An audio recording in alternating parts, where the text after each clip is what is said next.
கர்த்தருடைய பரிசுத்த நாமத்திற்கு மகிமை உண்டாகட்டும். இந்த காலை வேளையிலும் ஆண்டவருடைய பிரசன்னத்தை நாம் அனுபவிக்க கர்த்தர் நமக்கு தந்த கிருபைக்காக, வாய்ப்புக்காக நான் ஆண்டவருக்கு நன்றி சொல்கிறேன். தொடர்ந்து இந்த காலை வேளையில் கர்த்தர் நம்மோடு கூட பேசுவாராக. தெய்வ சத்தத்தை கேட்க நம்முடைய செவிகளை, இருதயங்களை கர்த்தர் திறப்பாராக. வாசிக்கலாம். 2 ராஜாக்கள் 11வது அதிகாரம் 12வது வசனம். 2 ராஜாக்கள் 11வது அதிகாரம் 12வது வசனம். அப்பொழுது அவன் ராஜகுமாரனை வெளியே கொண்டு வந்து கிரீடத்தை அவன் மேல் வைத்து சாட்சியின் ஆகமத்தை அவன் கையிலே கொடுத்தான். இப்படி அவனை ராஜாவாக்கி அபிஷேகம் பண்ணி ராஜா வாழ்க என்று சொல்லி கை கொட்டினார்கள். ஒரு ஆமென் சொல்லுங்களேன். அல்லேலூயா. மனுஷன் நம்முடைய முகத்தை மட்டும்தான் பார்ப்பான். ஆனா நம்முடைய உள்ளிருக்கிறதான, நமக்குள் இருக்கிறதான பொக்கிஷத்தை மனுஷன் பார்க்க மாட்டான். எத்தனை பேர் அதை விசுவாசிக்கிறீர்கள்? வேதவசனம் சொல்லுகிறது, மனிதனோ முகத்தை பார்க்கிறான், தேவனோ இருதயத்தை பார்க்கிறான். அல்லேலூயா. அப்போ உங்களுக்கு உள்ளே ஒளிந்திருக்கும் ராஜகுமாரனை, தேவகுமாரனை இந்த உலகம் பார்ப்பது இல்லை. ஆனால் இந்த உலகம் பார்க்க உங்களுக்குள்ளே மறைந்திருக்கிற ராஜகுமாரனாகிய இயேசுவை நீங்கள் வெளியே கொண்டு வர வேண்டும். பக்கத்தில் இருக்கவங்க பார்த்து சொல்லுங்க, உங்களுக்குள்ளே இருக்கிற ராஜகுமாரனாகிய, தேவகுமாரனாகிய இயேசுவை இந்த உலகத்திற்கு நீங்கள் காட்ட வேண்டும். அல்லேலூயா. அதனால தான் நாம் வாய் திறந்து மக்களோடு கூட பேசி உள்ளே ஒளிந்திருக்கும் இயேசுவை அவர்களுக்கு நாம் காட்ட வேண்டும். அதுதான் சுவிசேஷம். இயேசுவை எதற்காக வந்தார், எதற்காக மனிதனை தேடி இந்த பூலோகத்திற்கு வந்தார் என்பதை குறித்து வெளியே அவருடைய நாமத்தை சொல்லி இந்த ஜனங்கள் ரட்சிக்கப்படுவதற்கு ராஜகுமாரனாகிய இயேசுவை குறித்து நீங்களும் நானும் பேச வேண்டும். அல்லேலூயா. உங்கள் ரட்சிப்பின் சாட்சியை வாய் திறந்து சொல்லணும். கர்த்தர் உங்கள் வாழ்க்கையில எப்படி இடைப்பட்டார், எப்படி எந்த விதத்திலே கர்த்தர் உங்களை சந்தித்தார், எந்த விதத்திலே தொட்டார். அநேகருக்கு நமக்கு சொல்றதுக்கு கூட வெட்கம், சொல்றதுக்கு கூட வெட்கப்படுகிறோம். ஆனால் சாட்சி உள்ள வாழ்க்கையை நாம் மற்றவர்களுக்கு சொல்லும் பொழுது அந்த சாட்சியின் மூலம் அநேகர் தொடப்படுவார்கள். அல்லேலூயா, அல்லேலூயா. அப்போ உங்கள் ரட்சிப்பின் சாட்சியை நீங்கள் வாய் திறந்து சொல்லணும். தேவனுடைய சத்தியத்தை, தேவனுடைய வார்த்தையை சொல்லுவதற்கு வெட்கப்படுவீர்களானால் வேதம் சொல்லுகிறது, தேவ தூதர்கள் முன்பாக உங்களை குறித்து அறிக்கை பண்ணவும் கர்த்தர் வெட்கப்படுவார் என்று சொல்லி வேதத்தில் என்ன பண்ணியிருக்கு, எழுதப்பட்டிருக்கிறது. ஆகவே உங்களுடைய சொந்தக்காரர்கள், உங்களுடைய நண்பர்கள் யாரா இருக்கட்டும், உங்கள் சுற்றி வசிக்கிற பிள்ளைகள், உங்களுக்கு நல்ல அறிமுகமானவர்கள் யாராய் வேண்டுமானாலும் இருக்கட்டும், வெட்கப்படாமல் இயேசுவே தெய்வம், இயேசுவே ரட்சகர், இயேசுதான் உங்களை ரட்சிக்க முடியும், நான் அதை பெற்றுக்கொண்டிருக்கிறேன், நான் போகிற சபையின் தரம் எனக்கு தெரியும் என்று சொல்லி நீங்கள் பேசுகிறவர்களாய் இருக்க வேண்டும். அல்லேலூயா. இயேசுவை பற்றி நீங்கள் வாய் திறந்து பேசுவதன் மூலம்தான் உலகத்திற்கு இயேசுவை நாம் கொண்டு செல்ல முடியும். எத்தனை பேர் ஆமென் சொல்லுகிறீர்கள்? ஒன்று நம்முடைய சாட்சி உள்ள வாழ்க்கை, இன்னொன்று நாம் அவரை குறித்து பேசுகிறதான, அவரை மகிமைப்படுத்துகிறதான அந்த சுவிசேஷம் ஜனங்களை தேவனண்டை கொண்டு வரும். அல்லேலூயா. அப்ப நல்ல கவனிங்க, நாம் ஒரு சபைக்கு வருகிறோம். இந்த சபையினுடைய நிலைமை நமக்கு நன்றாக தெரிந்திருக்க வேண்டும். நம்முடைய சபை, நாம் போகிற சபையினுடைய அஸ்திபாரம் என்ன என்பதை நன்றாக புரிந்திருக்க வேண்டும். அது மாத்திரமல்ல, என்னுடைய சபையினுடைய உபதேசம் என்னன்னு எனக்கு தெரியும், என்னுடைய சபையினுடைய தரிசனம் என்னன்னு எனக்கு தெரியும், என்னுடைய சபையினுடைய திட்டங்கள் என்னவென்று எனக்கு தெரியும் என்று சொல்லி இயேசுவை பற்றி நீங்கள் வாய் திறந்து பேசுவதன் மூலம் இந்த உலகத்திற்கு இயேசுவை பிரகடனப்படுத்த முடியும். உங்களுக்குள் ஒளிந்திருக்கும் தேவனை நீங்கள் வெளிப்படுத்துகிறீர்களா? உங்களுக்குள்ளே அங்க வசனம் சொல்லுகிறது, அங்க 7 வருஷம் ராஜகுமாரனை என்ன பண்ணியிருந்தாங்க, ஒளித்து வைத்திருந்தாங்க. அந்த 2 ராஜாக்கள் நீங்க வீட்டில் போய் வாசித்து பாருங்க. அங்க நல்ல விரிவான ஒரு காரியத்தை எழுதி வைத்திருக்கிறதை நாம் பார்க்க முடியும். உங்களுக்குள்ளே ஒளிந்திருக்கிறவரை சிலர் நாம மட்டும் ரட்சிக்கப்பட்டிருப்போம், இந்த மேன்மையான அனுபவத்தை பெற்றிருப்போம், ஆனா மற்றவங்ககிட்ட பகிர்கிறவர்களாய் மாற கர்த்தர் எதிர்பார்க்கிறார். அல்லேலூயா. எப்போது தேவகுமாரனை நீங்களும் நானும் வெளியே கொண்டு வர போகிறோம்? நமக்குள் இருக்கும் ராஜகுமாரனை நீங்களும் நானும் வெளியே கொண்டு வர வேண்டும். ஜனங்கள் அதை பார்க்க வேண்டும். பக்கத்துல பா சொல்லுங்க, ராஜகுமாரனை வெளியே கொண்டு வரணும். அவர்கள், நம்மை சுற்றி இருக்கிறவர்கள் அந்த ராஜகுமாரனை அறிய வேண்டும். அல்லேலூயா. நமக்குள் உள்ள கிருபையை நீங்களும் நானும் வெளியே கொண்டு வர வேண்டும். நமக்குள் உள்ள அபிஷேகத்தை நீங்களும் நானும் வெளியே கொண்டு வர வேண்டும். நம்முடைய அறிவை அல்ல, நம்முடைய அனுபவத்தை அல்ல, தேவ அபிஷேகத்தை, தேவ பிரசன்னத்தை, தேவ ஆளுகையை நீங்களும் நானும் வெளியே கொண்டு வர வேண்டும்.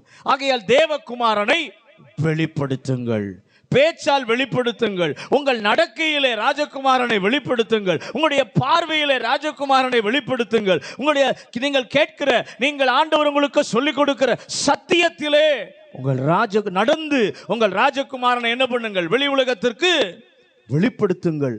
தேவகுமாரனை வெளியே கொண்டு வர வேண்டியது சபையினுடைய கடமை. பக்கத்தில் பார்த்து சொல்லுங்க, தேவகுமாரனை வெளியே கொண்டு வருவது சபையினுடைய கடமை. நாம் வாழ்கிறோம் இந்த பாண்டிச்சேரி மாநிலத்தில். இந்த பாண்டிச்சேரி மாநிலத்தில் பார்க்கும் பொழுது இன்னும் போதுமான அளவு தேவகுமாரன் வெளிப்படவில்லை. இப்படி தானே? இன்னும் எத்தனையோ ஜனங்கள் என்ன பண்றாங்க, ரட்சிக்கப்படாம இருக்கிறாங்க. ஒரிசாவிலே தேவகுமாரன் கொஞ்சம் வெளிப்பட ஆரம்பித்துடனே புரட்சி தொடங்கியது. புரட்சி தொடங்கியது. இந்தியாவிலே நிச்சயமாய் நான் விசுவாசிக்கிறேன், என் இயேசு வெளிப்படுவார், என் இயேசு ஜனங்களுக்கு தென்படுவார். எத்தனை பேர் இதை விசுவாசிக்கிறீங்க? அந்தந்த சபையிலே எரிந்து கொண்டிருக்கிறதான தேவகுமாரன் வெளியே வருவார். அப்படி வரும் பொழுது இந்தியாவிலே ஒரு பெரிய எழுப்புதல் மழை உண்டாகும். அல்லேலூயா, அல்லேலூயா. நல்ல கவனிங்க, வானளாவ சிலுவை கொடி பறக்க வேண்டும். எத்தனை பேருக்கு ஆசை? இந்த உலகத்தில் எது எதுக்கோ கொடி ஏற்றப்படுகிறது, ஆனா சிலுவை கொடி வானளாவ உயர்த்தப்பட வேண்டும். அல்லேலூயா. இரட்சகரை குறித்த அறிவு சகல ஜனங்களுக்கும் என்ன பண்ண வேண்டும்? உருவாக வேண்டும். அல்லேலூயா, அல்லேலூயா. அப்படி நல்ல கவனிங்க, ஆண்டவர் இயேசுவினுடைய ராஜ்யம் கட்டப்படும் நம்முடைய தேசத்தில். இயேசுவினுடைய கொடி பறக்கும் போது சத்துரு வெட்கப்படுவான். பக்கத்தில் பா சொல்லுங்க, ஒருவருக்குள்ளே இயேசு கடந்து போகும்போது, அவருடைய சிலுவை கொடி உயர ஆரம்பிக்கும் போது சத்துரு வெட்கப்படுவான். ஒரு பெரிய சேனை எழும்பினது போல சபையை கர்த்தர் எழும்ப பண்ண போகிறார். ஊழியர்களை கர்த்தர் எழும்ப பண்ண போகிறார். விசுவாச பிள்ளைகளை கர்த்தர் எழும்ப பண்ண போகிறார். கர்த்தருடைய பிள்ளைகள் எழும்புவார்கள். பாடல்களின் சேனைகள் கர்த்தருடைய பெருகும். கெஞ்சி கெஞ்சி அல்ல, தாராளமாய் இயேசுவை சேவிக்க கர்த்தர் ஜனங்களை நிச்சயமாய் கொண்டு வருவார். அதற்காகத்தான் இந்த உலகத்திற்கு இயேசு வந்தார். இன்னைக்கு ஒருவேளை நாம போய் எல்லாத்தையும் சொல்றோம், வாங்க வாங்கன்னு கூப்பிடுறோம், ஆனா ஒரு நாள் நிச்சயமா தேவ வருகைக்கு முன்பாக வரப்போகிறது. நாம் கெஞ்சி அல்ல, ஜனங்களே இயேசுவை பார்க்க கர்த்தர் கொண்டு வர போகிறார். அல்லேலூயா. அவங்க ஓடி வந்து கர்த்தருக்கு புகழ் பாடுவார்கள். எத்தனை பேர் இதை விசுவாசிக்கிறீங்க? ஹல்லேலூயா, ஹல்லேலூயா. நாம் தேவனுக்கென்று வாழ்கிறவர்கள், கர்த்தரை நாம் என்ன பண்ணுகிறோம்? புகழ்கிறவர்கள், தேவ பிரசன்னத்தை வெளியே கொண்டு வருபவர்கள். இன்னும் எத்தனை வருடம் தேவகுமாரனை உள்ளே வச்சிருக்க போறீங்க? அந்த தேவகுமாரனை வெளியே கொண்டு தைரியமா பேசுங்க. நீங்க படிக்கிற இடம், நீங்க வேலை செய்கிற இடம், எத்தனையோ காரியங்களை, கதைகள் எல்லாம் பேசுறோம். ஆனா இயேசு எப்படிப்பட்டவர்னு சொல்றதுல தப்பே இல்லை. உங்க அனுபவத்தை சொல்லுங்க. யாரையும் மற்ற காரியங்களை எதையும் குறை சொல்லாதீங்க. இயேசு எப்படிப்பட்டவர் மாத்திரம் சொல்லுங்க. ஹல்லேலூயா, ஹல்லேலூயா. உங்களுக்குள் இருக்கும் தேவகுமாரன் வெளியே வர வேண்டும். இன்னைக்கு உலகத்துல கிறிஸ்தவர்கள் நடுவில் நடக்கிற ஒரு பெரிய காரியம் என்னன்னா, சாட்சி இல்லாத நிலைமை. கேட்கிற சத்தியம் ஒண்ணு, பேசுறது ஒண்ணு, நடக்கிறது ஒரு விதம். அதனால தான் நிறைய பேர் வெறுக்கிறார்கள் கிறிஸ்தவர்களை, கிறிஸ்தவத்தை. சிலர்லாம் நிறைய பேர் எனக்கு ஜீசஸ் என்ன பண்ணும் ரொம்ப பிடிக்கும்னு சொல்லுவாங்க. ஆனால் என் கூட இருக்கான் பார்த்தீங்களா, இந்த கிறிஸ்தவம் பண்ணுறது தான் எனக்கு என்ன பண்ணாது, பிடிக்காது. அதனால தான் நான் இயேசுவை என்ன பண்ணுறேன், வெறுக்கிறேன்னு நிறைய பேர் இன்னைக்கு சொல்கிறாங்க. நான் சொல்லலை, அவங்க சொல்ல. ஜீசஸ் ரொம்ப பிடிக்கும், நான் கான்வென்ட்டில் தான் படிச்சிருக்கேன், கிறிஸ்தவ ஸ்கூலில் தான் படிச்சிருக்கேன், எனக்கு எல்லாம் பிடிக்கும். ஆனால் அந்த குறிப்பிட்ட இடத்துல, வேலை செய்கிற இடத்துல, அல்லது குறிப்பிட்ட என் கூட இருக்கிற இந்த நபருடைய நடவடிக்கைகள் சரியில்லாததினால இன்னைக்கு வெறுக்கிறார்கள். ஆனால் இங்கே வேதம் சொல்லுகிறது, தேவகுமாரனை உள்ள மறைச்சு வைக்காத, தேவகுமாரன் நடக்கையின் மூலமாக வெளியே கொண்டு வா. அல்லேலூயா. உங்களுக்குள் இருக்கிற தேவகுமாரன் தாராளமாய் வெளியே வர வேண்டும். கர்த்தராகிய இயேசுவின் பிரசன்னம் வெளியே வர வேண்டுமானால் உடன்படிக்கை ஆணையிடுதல் என்பது மிகவும் முக்கியமான ஒரு காரியம். அதுவும் அங்கே நீங்கள் அந்த அதிகாரத்தில் நீங்கள் வாசித்து பார்த்தீங்கன்னா, எல்லாருக்கும் இந்த ராஜகுமாரனை காண்பிக்கல. அங்கே பேத்தில் நீங்கள் பார்க்கும்போது தலைவர்கள், மூப்பர்கள் என்று முக்கியஸ்தர்களுக்குத்தான் முதலில் தன்னை வெளிப்படுத்துகிறான். முழுமையும் அறிகிற அறிவு, பவுல் சொல்லுகிறான், அவரை அறிகிற அறிவின் மேன்மைக்காக நான் எல்லாவற்றையும் நஷ்டம் என்று விட்டேன், குப்பையுமாக எண்ணுகிறேன் என்பதாக சொல்லுகிறார். ஆகவே தேவனோடு கூட ஒரு உடன்படிக்கை செய்யுங்கள், ஆணையிட வேண்டும் என்று வேதம் சொல்லுங்க. என்னாகமம் 30வது அதிகாரம் 2வது வசனத்தை வாசிங்க. என்னாகமம் 30வது அதிகாரம் 2வது வசனம்.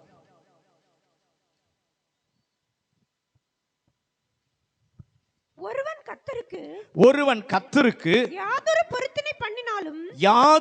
பொருத்தனை பண்ணினாலும் அல்லது யாதொரு காரியத்தை செய்யும்படி ஆணையிட்டு தன் ஆத்துமாவை நிபந்தனைக்கு உட்படுத்தி கொண்டாலும் அவன் சொல் தவறாமல் தன் வாயிலிருந்து புறப்பட்ட வாக்கின்படியெல்லாம் செய்ய கடவன். ஆணையிடுதலுடைய அவசியம் என்ன என்று சொல்லி பார்க்கும் பொழுது, ஆத்துமாவை நிபந்தனைக்கு உட்படுத்தினால் அது ரொம்ப அவசியம். என்ன அவசியம் அப்படின்னு பார்க்கும் பொழுது, நாம் ஆத்துமாவை நிபந்தனைக்கு என்ன பண்ண வேண்டும்? ஏன்னா நிபந்தனை இல்லைன்னா எதையும் நம்ம செய்ய மாட்டோம். அல்லேலூயா. இப்போ ஒருத்தருக்கு வாக்கு கொடுத்துட்டோன்னு வச்சுக்கோங்களேன், உங்களுக்கு இதை நான் செய்கிறேன் அப்படின்னா நீங்கள் கண்டிப்பாக என்ன பண்ணுவீங்க, செய்வீங்க. வாக்கு கொடுக்கலன்னா செய்வீங்களா? அதே போல் நம்முடைய ஆத்மாவை தேவனுக்கு ஊடாக அவரோடு கூட உடன்படிக்கை பண்ணி அவருடைய கட்டளைகளுக்கு நிபந்தனைகளுக்கு உட்படும் பொழுது நாம் என்ன பண்ணணும் தெரியுமா? அந்த வார்த்தைக்கு கீழ்ப்படிய மனது நமக்கு வரும். அல்லேலூயா. அப்போ நமக்கு நிபந்தனைக்கு உட்படுத்தணும். இப்போ இப்படி சொல்றேனே, இப்போ நான் கர்த்தருடைய ஓய்வு நாள் இன்றைக்கு, நேற்றைய தினத்திலேயே நம்ம ஆண்டவருடைய சமூகத்தில் அமரணும், நம்மை நிபந்தனைக்கு உட்படுத்தணும். ஏன்னா பரிசுத்தரை நாம் என்ன பண்ணுகிறோம், பார்க்க வருகிறோம். அப்ப நம்முடைய ஆத்மாவை அடக்கி ஒடுக்கி கீழ்ப்படுத்த வேண்டும். பக்கத்தில் சொல்லுங்க, பரிசுத்தரை பார்க்க வருகிற நாம் நம்முடைய ஆத்மாவை அடக்கி ஒடுக்கி கீழ்ப்படுத்த வேண்டும். அல்லேலூயா. ஆத்மாவை பார்த்து தாவீது ராஜா சொல்ற, ஆத்மாவே ஸ்தோத்திரி என்பது மட்டுமல்ல, என் ஆத்மாவே கர்த்தரை நம்பு. பக்கத்தில் பார்த்துங்க, சொல்லுங்க, என் ஆத்மாவே கர்த்தரை ஸ்தோத்திரின்னு சொல்றது மாத்திரமல்ல, ஆத்மாவே கர்த்தரை நம்பு. இந்த கர்த்தரை நம்புறதுக்கு கொஞ்சம் நம்ம சரீரத்தை ஒடுக்கணும். பக்கத்தில் பார்த்து சொல்லுங்க, கர்த்தரை அந்த ஆத்மா கர்த்தரை நம்பணும்னா நம்முடைய சரீரத்தை கொஞ்சம் அடக்கணும். அல்லேலூயா. ஓய்வு நாளில் கண்ட இடத்துல போய் அலையக்கூடாது. ஓய்வு நாளில் கண்ட இடத்துல போய் என்ன பண்ணக்கூடாது, அலையக்கூடாது. உன் காலை அடக்கு. பக்கத்தில் பாசம், இதெல்லாம் ரொம்ப முக்கியம். உன் காலை அடக்கு, உன் வாயை ஒடுக்கு. சொல்லுங்க, உன் காலை அடக்கு, உன் வாயை ஒடுக்கு. நீ உன் சொந்த பேச்ச பேசாத. வேதம் அப்படிதான் சொல்லுது. உன் சொந்த பேச்ச, கர்த்தருடைய நாளிலே உன் சொந்த பேச பேசாதே. நீ கர்த்தருக்கு பிரியமாய் நட, ஆத்மாவுக்கு நிபந்தனையை கொடுங்க. ஆத்மாவுக்கு நிபந்தனையை கொடுங்க. பரிசுத்தம், ஏனென்று சொன்னால் நீங்களும் நானும் பரிசுத்தவான். எத்தனை பேர் ஆமென் சொல்றீங்க? அல்லேலூயா. நீங்கள் தான் தேவனுடைய ஆலயம். பக்கத்தில் பார்த்து சொல்லுங்க, நீங்க தாங்க தேவனுடைய ஆலயம். உங்க ஆத்மாவை கொஞ்சம் அடக்குங்க, உங்க வாயை கொஞ்சம் அடக்குங்க. அல்லேலூயா, அல்லேலூயா. எல்லா காரியங்கள், ஊழியங்களை காட்டிலும், நம்முடைய வேலைகளை காட்டிலும் தேவ பிரசன்னத்தை காப்பது ரொம்ப முக்கியம். அல்லேலூயா. அப்ப தேவ பிரசன்னம் இல்லாத சபையை யாரும் விரும்ப மாட்டாங்க. எத்தனை பேர் ஆமென் சொல்றீங்க? இங்க தேவ பிரசன்னம் இல்லைன்னா இந்த சபை நீங்க விரும்புவீங்களா? இங்க தேவ பிரசன்னம் இருக்கணும். சபை என்று சொன்னால் அங்க என்ன இருக்கணும்? தேவ பிரசன்னம் இருக்கணும். அப்ப நீங்க ஆலயம், உங்களுக்குள்ள தேவ பிரசன்னம் இருக்கணும். அல்லேலூயா, அல்லேலூயா. தேவ பிரசன்னம் நிறைந்த ஆளாய் இல்லாவிட்டால் நம்மளால வளர முடியாது. பக்கத்தில் பார்த்து சொல்லுங்க, தேவ பிரசன்னம் நிறைந்த ஆளாய் நாம் இல்லாவிட்டால் நம்மால் வளர முடியாது. தேவ பிரசன்னம் என்கிற ராஜகுமாரனை நீங்களும் நானும் வெளியே கொண்டு வர வேண்டும். அப்படி தேவன் நமக்கு கிருபை செய்ய வேண்டும், ஆணையிட வேண்டும், அவரோடு கூட உடன்படிக்கை பண்ண வேண்டும். அதற்கு பின்புதான் ராஜகுமாரனை காண்பித்தான். ஆமென் சொல்லுங்களேன். உடன்படிக்கை பண்ணாதவர்களுக்கு தேவகுமாரன் வெளிப்பட மாட்டார். ரட்சிக்கப்பட்டவர்கள் மௌனமாய் காலத்தை வீணடிக்க கூடாது. பக்கத்தில் பார்த்து சொல்லுங்க, ரட்சிக்கப்பட்டிருக்கிற நீங்கள் மௌனமாய் காலத்தை வீணடிக்க கூடாது. அங்க வாசிங்க, அங்க பார்க்கும்போது அந்த 7 வயசு யோவாஸ், அந்த ராஜா அப்படி நடந்து போகிறார். சுற்றிலும் காவல்காரர்கள் அந்த ராஜாவை பாதுகாக்கிற காட்சி ரொம்ப அருமையான ஒரு காட்சியா இருப்பதை நாம் அதில் வாசிக்கும் போது நாம் தெரிந்து கொள்ள முடியும். 2 ராஜாக்கள் 11வது அதிகாரம் 7வது வசனத்தை வாசிங்க. 2 ராஜாக்கள் 11வது அதிகாரம் 7வது வசனம். இப்படியே ஓய்வு நாளில் முறைப்படியே உங்களில் 2 பங்கு பேர் ராஜாவினிடத்தில் கர்த்தருடைய ஆலயத்தை காவல் காக்க வேண்டும். 2 பக்கங்களிலும் பட்டயத்தை உருவின வீரர்கள் ரொம்ப தயாராய் அந்த வரிசையை தாண்டி வருகிற அந்நியர் கொலை செய்யப்பட கடவன் என்பதாக யோய்தா ரொம்ப உறுதியாக சொன்னான். அந்த யோய்தா யார் என்று சொன்னால் ஆசாரியன். ஒரு ஆமென் சொல்லுங்களேன். அல்லேலூயா. ஆசாரியனாகிய யோய்தா வடிவமைத்து ஒரு திட்டத்தை கொடுக்கிறார். ராஜகுமாரனை காப்பாற்றுகிற வேளையிலும் ஆசாரியர் தான் தலையிட்டது. அல்லேலூயா. அப்ப அத்தாலியால் கொலை செய்து கொண்டிருக்கிறாள். அத்தாலியல் யாருன்னா அசுத்த ஆவி உள்ளவள்.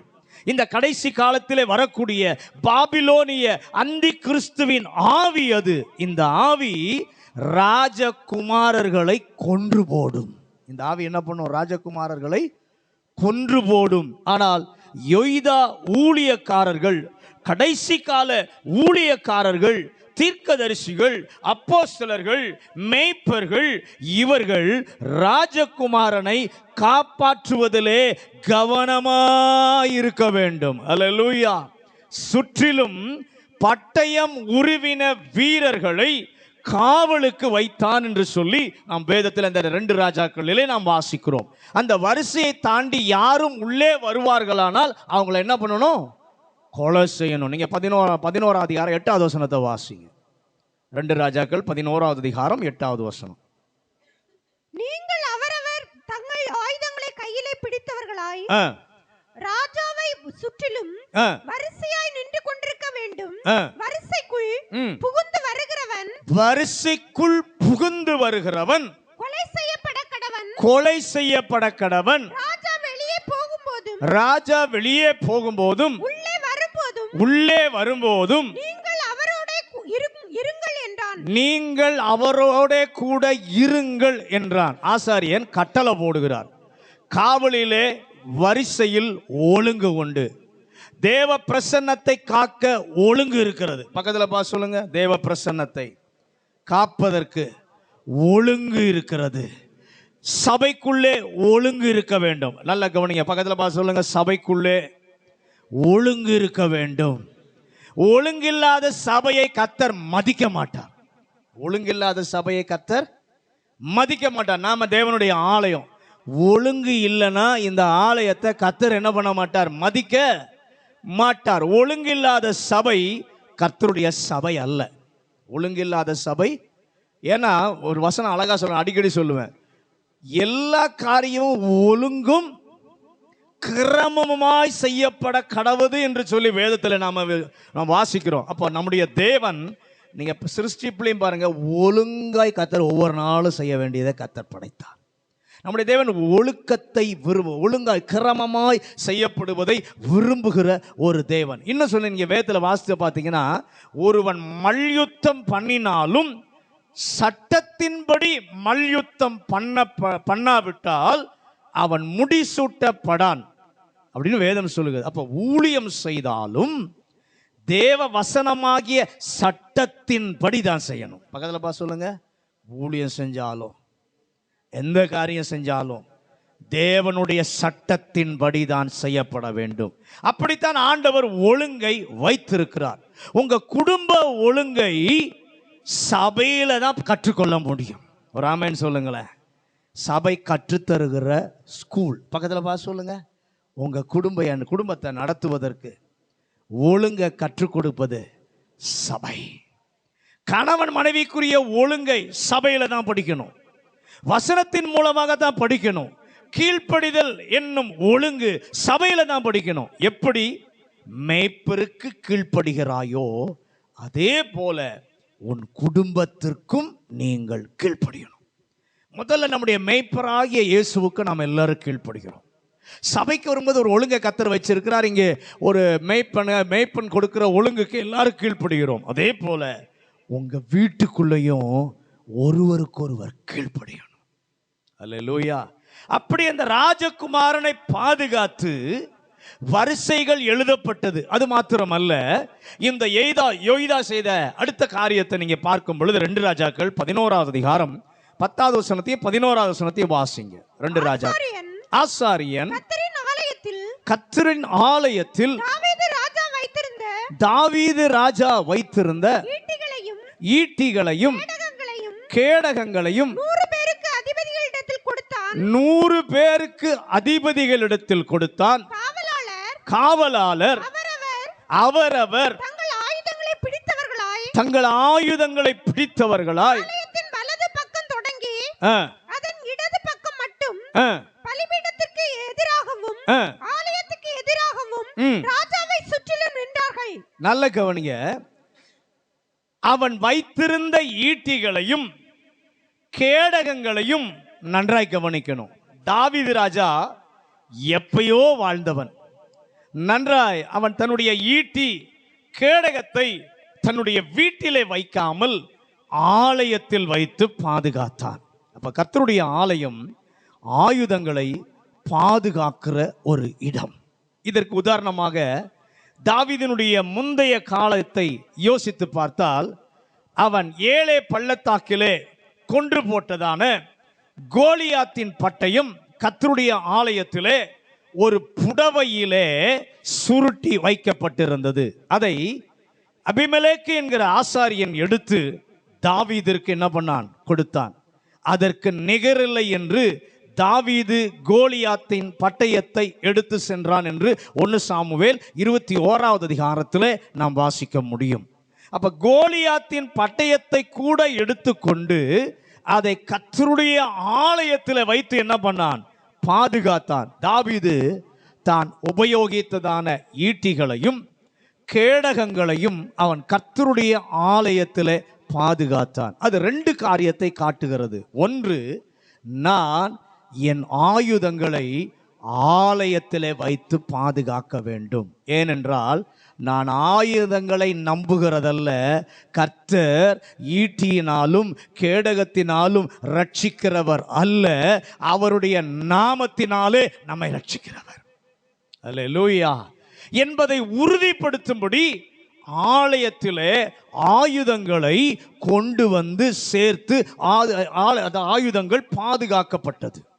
இந்த ஆலயத்திலே கவனிக்க வேண்டிய இன்னொரு காரியம், தாவீது உபயோகித்த ஆயுதங்கள், தாவீது எவ்வளவோ யுத்தங்களிலே வெற்றி பெற்றான்.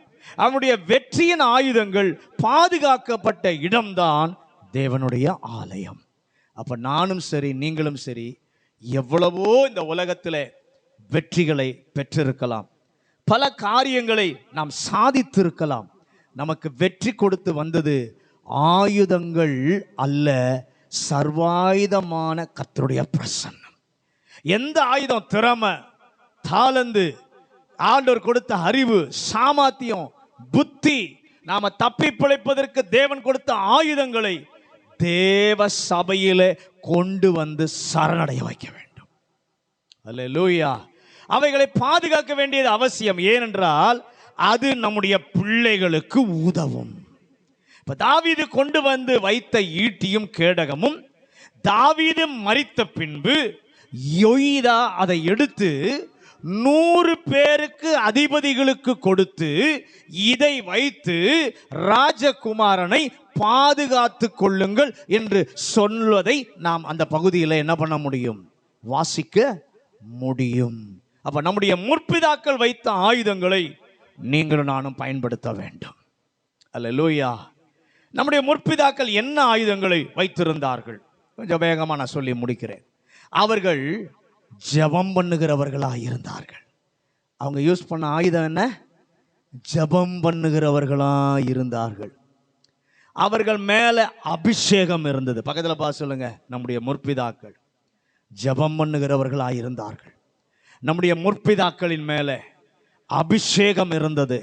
அப்ப ஜெபம், அபிஷேகம், துதிப்பாடல் ஆயுதங்களாக இருந்தது. ராமன் சொல்லுங்க, இது 3 இன்னைக்கு நமக்கு தேவை. ஜெபம், அபிஷேகம், துதிப்பாடல். இந்த 3 நம்முடைய வாழ்க்கையில மிக முக்கியமான ஆயுதங்கள். அல்லேலூயா. யோசபாத்தினுடைய காலத்தில் யுத்தத்திற்கு போகும்போது துதி செய்பவர்களை முன்னால் நிறுத்தி, நல்ல கவனிங்க, யாராவது செய்வாங்களா? யுத்தத்துக்கு போறாங்க, எல்லாம் அவன் என்ன பண்ணுவான்? என்னென்ன பீரங்கி இருக்கோ, என்னென்ன யுத்த தளவாடங்கள், என்னென்ன யுத்த காரியங்கள், அதை தான் கொண்டு போய் முன்னாடி நிறுத்துவான், யுத்த வாட்ட சாட்டமான யுத்த வீரர்களை. ஆனால் யோசபாத்தின் காலத்தில் யுத்தம் செய்ய பாடுகிறவர்களை முன்பாக நிறுத்துகிறான். ராமன் சொல்லுங்களேன். அப்ப நடந்த யுத்தத்தில் சிதறடிக்கப்பட இஸ்ரவேல் ஜனங்கள் தேவனை புகழ்ந்து கோஷமிட அப்படித்தான் அவர்கள் ஜெயத்தை எடுத்தார்கள். ராமன் சொல்லுங்களேன். உங்களுக்கு எதிராக எழும்புகிற சத்துருனுடைய கிரியைகள் அடங்கணுமா? ஜெபம் என்கிற ஆயுதத்தை எடுங்கள். அபிஷேகம் என்கிற ஆயுதம் இருக்கட்டும். துதிப்பாடல் என்கிற ஆயுதம் உங்களோடு கூட இருக்குமானால் நீங்கள் ஜெயம் எடுப்பீர்கள். தேவஜனமே, நாம் தேவனுடைய ஆலயத்தில் வெற்றிகளுக்கு காரணமாக இருந்த மூளையை பாதுகாக்கணும். இந்த மூளையை செயல்பட வைத்தவர் ஆண்டவர். ராமன் சொல்லுங்களேன். சரியான திட்டத்தை, சரியான ஒரு புத்திய ஆலோசனையை இந்த மூளைக்குள்ளே கத்தர் வச்சார். அப்போ இந்த மூளை, என்கிட்ட திறமை இருக்குது, மூளை இதாக எனக்கு ரொம்ப ஷார்ப்பாக இருக்குது, அதெல்லாம் இல்லை. அந்த மூளையை கொடுத்தாரு. அதை கொண்டு வந்து தேவ ஆலயத்தில் என்ன பண்ணணும்? வைத்து பாதுகாக்கணும். வெற்றி பெற தேவன் ஆசீர்வதித்து மூளையை ஆசீர்வதித்தாரே, அந்த மூளையை எங்கே கொண்டு வரணும்? சபையிலே கொண்டு வந்து பாதுகாக்க வேண்டும். நம்முடைய இருதயம் நல்ல இருதயம். வசனத்தை இன்னைக்கு சங்கீதத்தில் பாட்டப்பாங்க. அது மாதிரி நம்முடைய இருதயம் நல்ல இருதயம். இந்த நல்ல இருதயமாய் கொடுத்தாரே, அந்த நல்ல இதயத்தை சபையில் வைத்து பாதுகாக்கணும். ராமன் சொல்லுங்களேன். ஆலயத்தில் உள்ளவர்களுக்குத்தான் தேவ கற்பனை கிடைக்கும். பக்கத்தில் பார்த்து சொல்லுங்க. ஆலயத்தில் இருப்பவர்களுக்குத்தான் தேவ கற்பனை கிடைக்கும். நீங்கள் அப்போஸ்தலர் நடபடிகள் 7வது அதிகாரம் 38வது வசனத்தை வாசிங்க. அப்போஸ்தலர் நடபடிகள் 7வது அதிகாரம் 38வது வசனம்.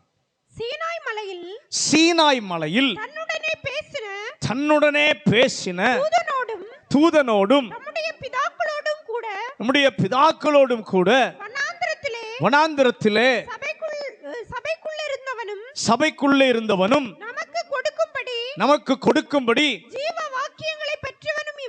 ஜீவ வாக்கியங்களையும் பெற்றவன் இவனே. இங்கே மோசேயை பற்றி எழுதி இருக்கிறது. இந்த ஆயுதங்களிலே இன்னொரு காரியத்தை பாருங்க. ஈட்டி, கேடகம், தாக்குவதற்கு கேடகம், பாதுகாப்பதற்கு இந்த 2 வித ஆயுதங்கள் சபையில் இருக்கிறது.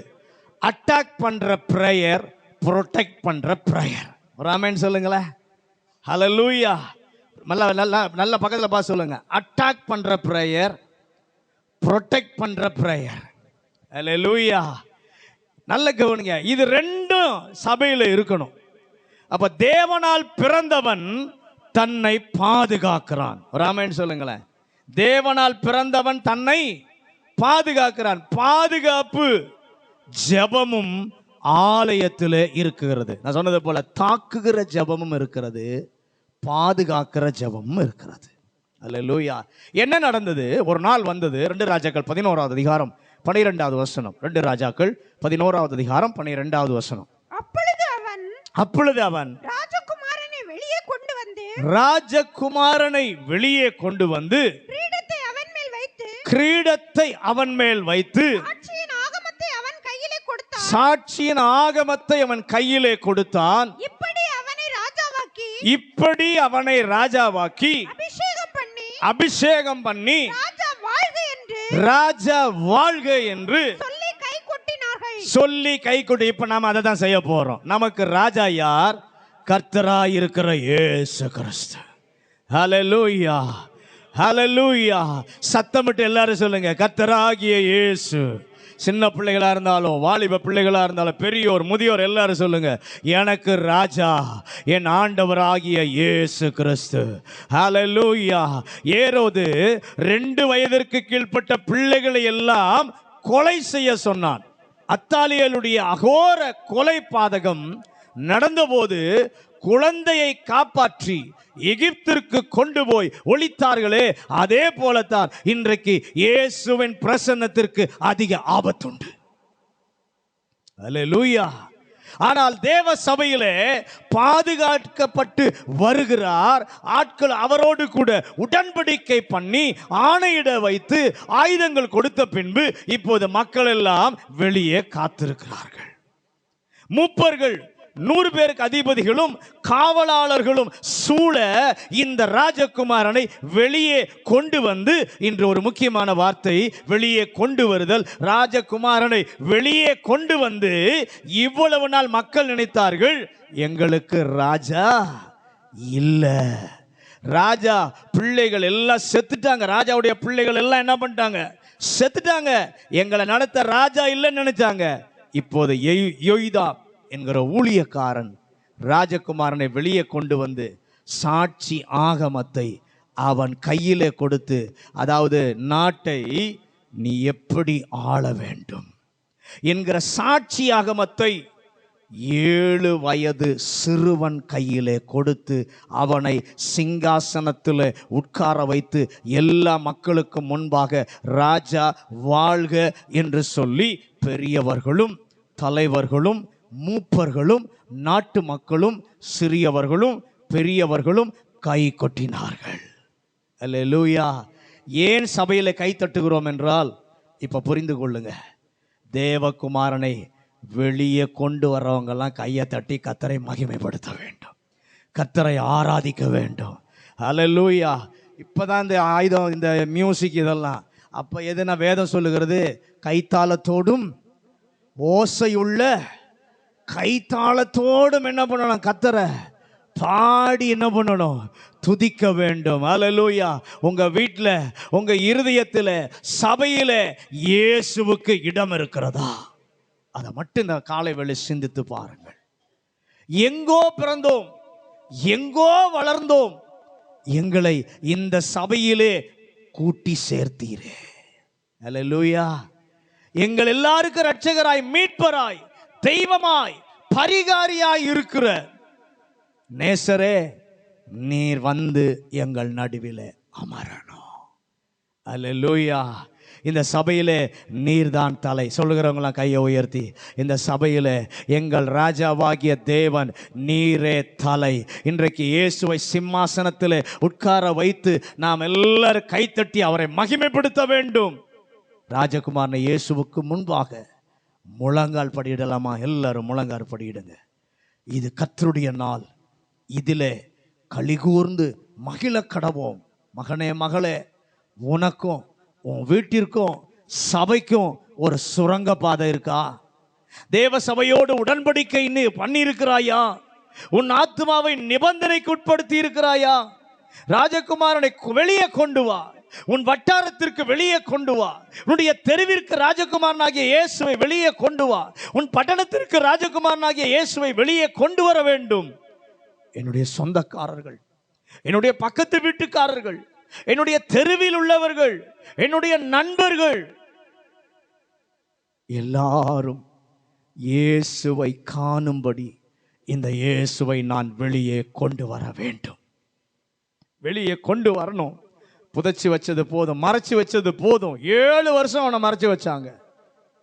ஆனா 7 வருடம் முடிந்த பின்பு அவனை ஆசாரியன் வெளியே கொண்டு வருகிறான். இன்றைக்கு உங்களுக்குள்ளே மறைந்திருக்கிற ராஜகுமாரனாகிய இயேசுவை வெளி உலகிற்கு கொண்டு வாருங்கள். மனிதனை தேடி அவர் வந்திருக்கிறார். ராஜகுமாரனை புதைச்சு வைக்காதீங்க, மறைச்சு வைக்காதீங்க. ராஜகுமாரனை வெளியே கொண்டு வாங்க. தேவ பிரசன்னம் நிறைந்த நபர்களாய் நீங்க இருங்க. ஜெபம் பண்ணுகிறவர்களாய் இருங்க. அபிஷேகத்திலே முத்தரிக்கப்பட்டவர்களாய் இருங்கள். கர்த்தரை நல்ல துதிங்க, ஆராதிங்க. தேவ நாமம் உயர்த்தப்படும். ராஜகுமாரன் மகிமைப்படுவார். இந்த ராஜகுமாரனை எல்லாரும் பார்த்து அன்னைக்கு கைத்தட்டி மகிழ்ந்தார்கள். இன்றைக்கு நாம் துதிக்கும் போது, ஆராதிக்கும் போது ஜனங்கள் இயேசுவை பார்க்க வேண்டும். இயேசுவின் அன்பினாலே அவர்கள் நிறைந்து உள்ளே வந்து கர்த்தரை துதிக்கிறவர்களாய், நம்மோடு கூட இணைந்து ஆராதிக்கிறவர்களாய் அவங்களையும் கர்த்தர் சேர்க்கணும். உன் வீட்டுக்குள்ள ராஜகுமாரன் இருக்கிறாரா? உன் உள்ளத்திற்குள்ளே ராஜகுமாரன் இருக்கிறாரா? இதை குறித்து இன்னும் விரிவாக நான் மாலை ஆராதனையில் நான் பேச விரும்புகிறேன். ஆண்டவரோடு உனக்கு நல்ல தொடர்பு இருக்கா? சபைக்கு உனக்கு நல்ல தொடர்பு இருக்கா? தேவனோடு நல்ல ஒரு ஐக்கிய தொடர்பு இருக்கா? இல்லைன்னா இன்னைக்கு அதை சரி பண்ணி கொள்ளுங்கள். தொடர்பு இருக்கணும், ஐக்கியம் இருக்கணும். தேவன் அதைத்தான் விரும்புகிறார். ராஜகுமாரனை இணைந்து நீங்களும் நானும் காட்ட வேண்டும்.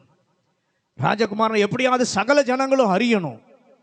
அதற்கு நமக்குள்ளே இருக்கிறவரை வெளியே கொண்டு வர கர்த்தர் விரும்புகிறார். எத்தனை பேர் இதுக்கு ஒப்பு கொடுக்க போறீங்க? எனக்குள் இருக்கிற ராஜகுமாரன் ஆகிய இயேசுவை இந்த உலகத்திற்கு நான் கொண்டு வருவேன். என் குடும்பத்துக்கு காட்டுவேன். என் வீட்டில் ரட்சிக்கப்படாதவங்களுக்கு ராஜகுமாரனை காட்டுவேன். என் நண்பர்களுக்கு ராஜகுமாரனை காட்டுவேன். என் உறவுகளுக்கு ராஜகுமாரனை காட்டுவேன். என்னோட பழகுறவர்களுக்கு ராஜகுமாரனை காட்டுவேன். என்னோட வேலை செய்கிறவங்களுக்கு ராஜகுமாரனை காட்டுவேன். சாட்சி ரொம்ப முக்கியம். சாட்சி ரொம்ப முக்கியம். சமயம் கிடைக்கும் போது இயேசுவை குறித்து பேசுங்க.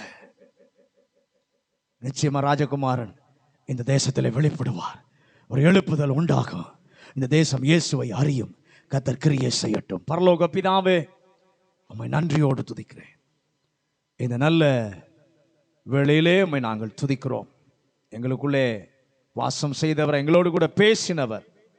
இந்த வார்த்தையின்படியே அன்றைக்கு ராஜகுமாரனை 7 வருடம் ஒளித்து வைத்து வெளியே கொண்டு வந்து சிங்காசனத்தில் உட்கார வைத்தார்கள். இன்றைக்கு எங்களுக்குள்ளே இருக்கிற ராஜகுமாரனாகிய எங்கள் ராஜாவாகிய இயேசுவை சிம்மாசனத்தை நாங்கள் உட்கார வைத்து இந்த ஜனங்கள் எல்லாரும் அறிவதற்கு, இந்த ராஜகுமாரனை வெளியே கொண்டு வர, இந்த ராஜகுமாரனை குறித்து பேச எல்லாருக்கும் கிருபை தாரும். எங்க பிள்ளைகளை ஜெப, எங்க முன்னோர்களுடைய ஆயுதங்களான ஜெப வாழ்க்கையினாலே நிரப்பும். அபிஷேகத்தில் நிறைந்தவர்களாய் இருப்பார்களாக. எப்பவும் கர்த்தரை துதிக்கிற ஜனமாய், கர்த்தருக்கு விருப்பமானதை செய்கிறவர்களாய் கர்த்தர் மாற்றுவீராக. இயேசுவின் நாமத்தில் ஜெபிக்கிறோம் நல்ல பிதாவே, ஆமென்.